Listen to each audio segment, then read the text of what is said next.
संत हर विषय को छूते हैं कि कैसे भी बात भक्तों की समझ में आ जाए,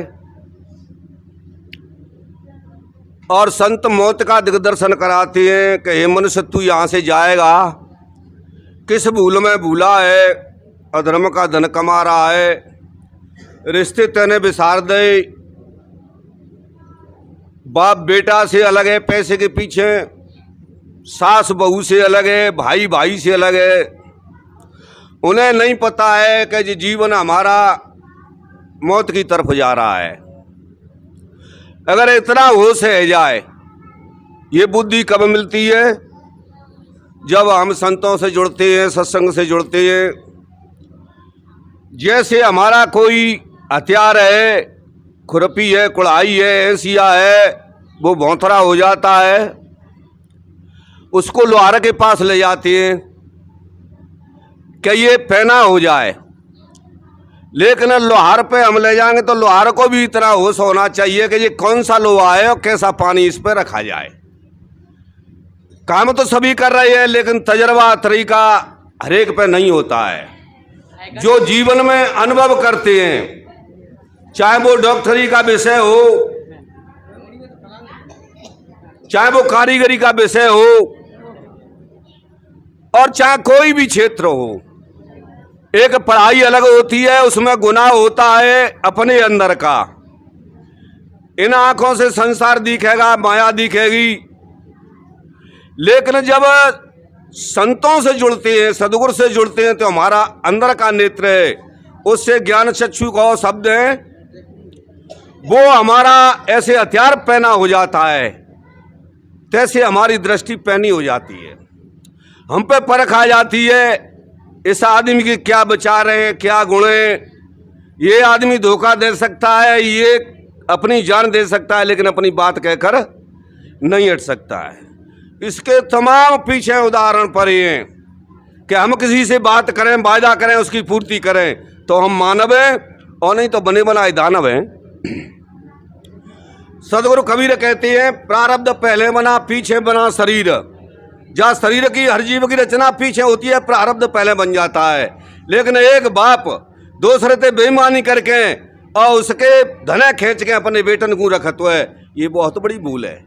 अब उस कमाई से बेटों की बुद्धि नहीं बनेगी, बिगड़ेगी, क्योंकि मेहनत की कमाई से बुद्धि बनती है। जैसा अन्न खाएंगे तैसी बुद्धि बनेगी, उससे संतान पैदा होगी। तो कमाई का हमारा बहुत फर्क पड़ता है, लेकिन हम बहुत कम जानते हैं। तभी इस संसार में धोखेबाजी, बेईमानी और गड़बड़ हो रही है।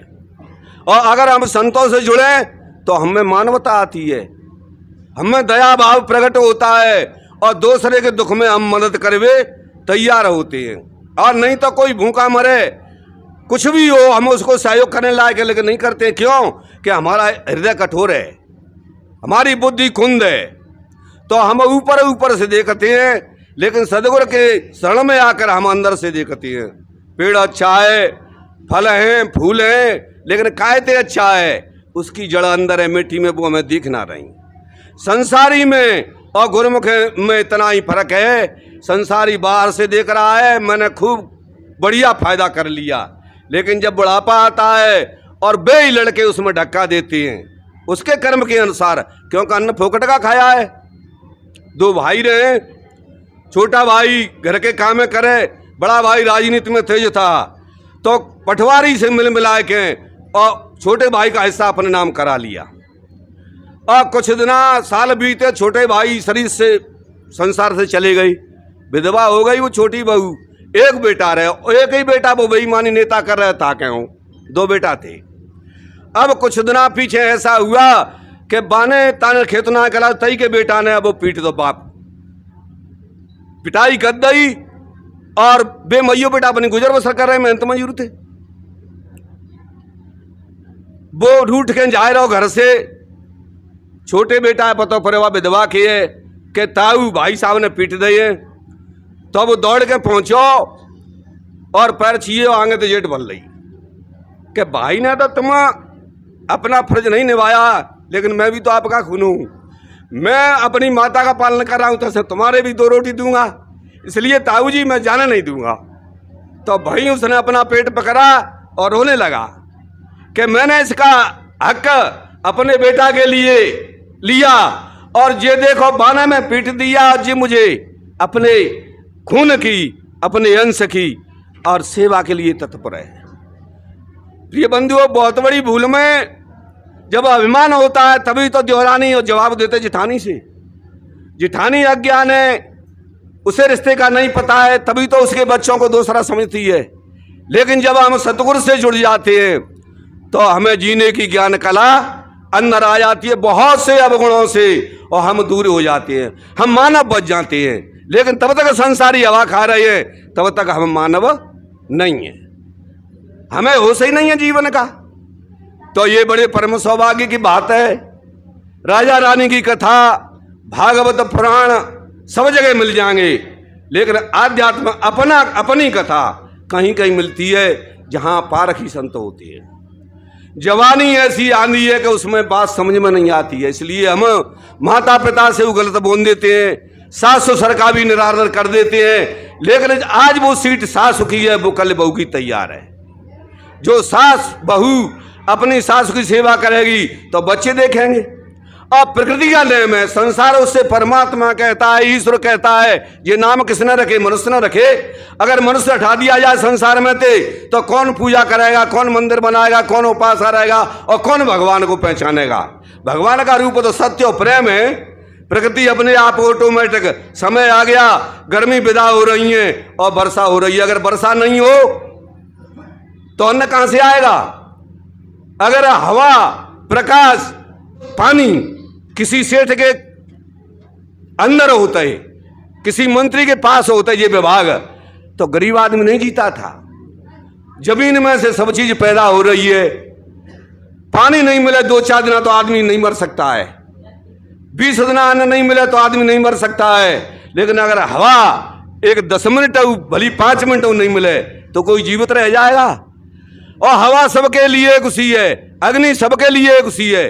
ये नहीं कि मुसलमान के घर में हवा गर्म है, हिंदू के घर में ठंडी है, हिमालय में ठंडी है अग्नि और यहां गर्म है, एक सा स्वभाव है। तो मनुष्य का दुख सुख मांग सबकी एक है। रूप रंग अलग हो सकते हैं, कद छोटा बड़ा हो सकता है, गरीब अमीर हो सकता है, लेकिन जो मूल चीज है वो सबकी एक है। वो दृष्टि अंदर के नेत्र से खुल जाती है तो हमें सबसे प्यार है। फिर न कोई जाति, न कोई अलग, न कोई कारा और न कोई गोरा, सब इंसान है। दो ही चीज है, स्त्री और पुरुष।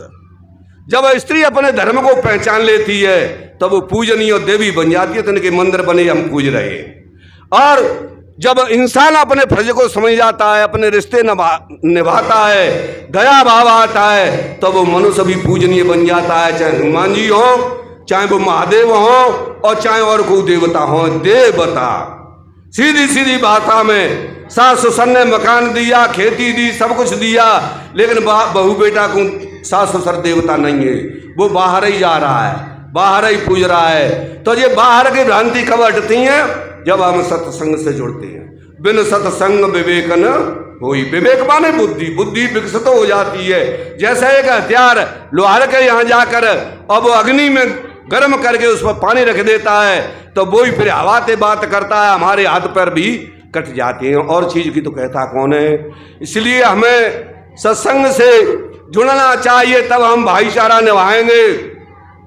अगर पत्नी खत्म हो जाती है तो हमारी लाइन अच्छी बनी है तो शादी दूसरी हो जाएगी, और नहीं होगी तो विदा करा लें तो संतान हो जाएगी। और कैसे वो इल्लो नहीं लगे, दाम कमा के बिहार को चले जाओ तो पत्नी मिल जाएगी। लेकिन एक मेरे माँ के जन्म के और दूसरे भाई नहीं मिलता है। आज हम संसार में निगाह देखें, ज्यादा मन बटावा तो भाई भाइयों में है, दीवार लगी है। जब शादी नहीं होती तब भाई भाई में प्रेम है, और जब शादी हो जाती है, जाना कहने कौन कौन से परिवार की आती हैं। अगर सत्संगी परिवार की आएंगी तो वो पतियों को समझा देंगी, भाई लड़ेंगे तो उनको भी समझा देंगी, और वो देवरानी थानी मिल के रहेगी। सत्संग में इतना गुण है। ये चाल किसकी है? मन की। और मन की पकड़ कहाँ होती है? सत्संग में। ये मन क्या है? विचारों का पुंज।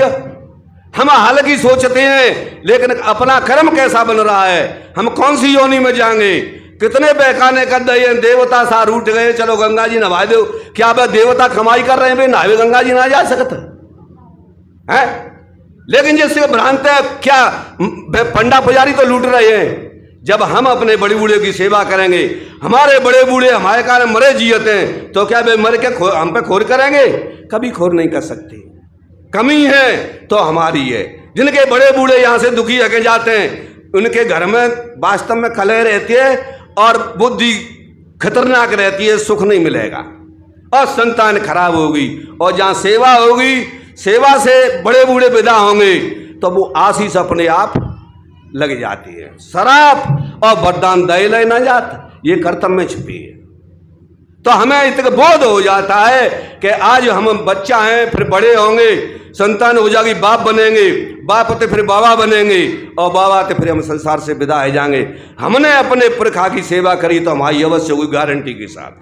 जो वर्षा हो रही है, बाजरा बवेंगे, दुनिया के जितने पुण्य हम उतने बोने के जामते बाजरा बो दो हमने भूल में। हे भगवान, हे ईश्वर, मका हो जाए, जोड़ई हो जाए तो नहीं हो पाएगी। सीधा सीधा ज्ञान है।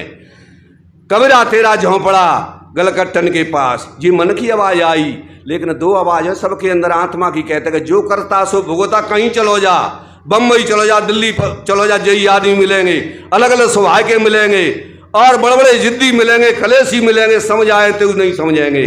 अरे तो एक आकर न, तू तो अपनी आप नवेरे नहीं, ये तो संसार है। संसार का सुधार करेंगे तो हम भी पछड़ जाएंगे, और अपने आप का सुधार करेंगे तो सबका सुधार हो जाएगा। संतों के पास में आकर दुष्ट थे, डकैत थे, वो भी और संत बन गए। तो ज्ञान में वो शक्ति है, लेकिन कब? जब हम अपने चित्त में उसे उतारें। जहीं को जहीं सुन के और बाहर निकले जहीं खटखटाए गए, इसीलिए हमें लाभ नहीं हो रहा है। इसीलिए करे से को न काऊ सुख दुख कर दाता, और निज कित कर्म भोग सुने भ्राता। जैसा हमने कर्म किया तैसा हमें माता पिता मिले, पत्नी मिली, बहू बेटा मिले, पड़ोस तक। अब आगे हम अच्छा व्यवहार करेंगे तो हम दूसरे में अवगुण देखते हैं, अपने अवगुणों को नहीं देखते। तो अपने अवगुणों हम कैसे सुधारेंगे? धरी कहूँ ढूंढे कहूँ कैसे आवे हाथ, और ये तो तब आवेगी तो भेदी ले लो। जिसने खोज कर ली है वो गुरु खोज कर लेते हैं जीवन का, मृत्यु का, जन्म का, तब वो उपदेशों द्वारा वो हमें शिक्षा देते हैं। तो उन शिक्षा को हम ग्रहण नहीं करें तो शिष्य की गलती है कि गुरु की? शिष्य की गलती है।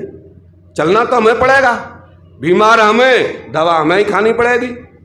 डॉक्टर थोड़ा ही दवा खाएगा, वो एक मानसिक प्रति शरीर से बीमार बहुत कम होते हैं, लेकिन दिमाग से बीमार संसार है। न उसको भाई दिख रहा है, न बाप दिख रहा है, न बहू दिख रही है, न बेटा दिख रहा है। क्यों? शिक्षा नहीं मिली। जिस गांव में स्कूल नहीं होगा बच्चे नहीं पढ़ेंगे, और बच्चे खुद करेंगे, मास्टर से लड़ेंगे, तो फिर भी शिक्षा कैसे ग्रहण करेंगे? इसलिए एक एक बात पे हम विचार करें। सत्संग का तभी हमें लाभ मिलेगा जब हम सुन के अपने अंदर ढाड़े नहीं, ज़्यादातर खाना पूर्ति होती रहेगी और हम वैसे के वैसे ही बने रहेंगे। संसार में कोई भी भूत प्रेत नहीं है और कोई भी ग्रह चक्र नहीं है। और जो ठगे, जो भगत बिनते कहते हैं और जो पत्रा दे के बताते हैं, वो तो चाहते हैं कि कोई छोटी बुद्धि को हमारे पास आवे। एक दो चार भैया मजदूरी करते हैं, रास्ता में जाए रहे, सो वहाँ कोई पत्रा दिखवैया ज्योतिषी कहते हैं वो मिलेगो। तो हरे के मन में होते हैं कि हम काम कर रहे हैं, पैसा रुकत ना बाने कि महाराज आप कुछ जानते हो? कहा हाँ हम जानते हैं। तो मैं दिनों रात कमाता हूँ पर मुट्ठी खाली दिक्कत है। कहीं तो पे ग्रह चेक करें तो कोई महाराज का इंतजाम है? कहाँ बिल्कुल हट जाएंगे। बताओ कि 1 से 1 रुपया चाहिए महाराज के मुंह पे, 1 से 1 रुपया। हम तो मजदूर आदमी है। तो कोई 51 के 51 उन्नाने, 31 के 31 उन्नाने, 11 के 11 उन्नाने। हम तो मजदूरी बाजार 10 रुपया मिलते हैं, 2 बच्चा है, 2 आदमी, हमें अपना पेट पालन करते हैं। तो कोई 1.25 रुपया, कहीं महाराज अब जाकर तो मजदूरी गुजारे संजा को मिलेंगे। तो पे कोई ग्रह ना आती, और तो पे ग्रह आगे करेगा का?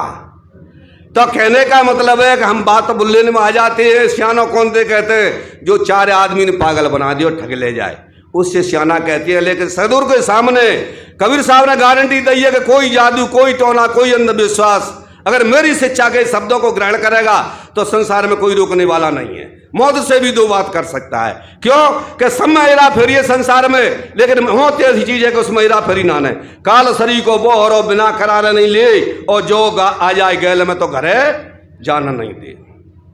तो थोड़े में कहने में अत समझने की बात, विचार करें विकार हटावें। बोलिए श्री सदगुरुदेव की जय, संत समाज की जय, भक्त समाज की जय। साहेब।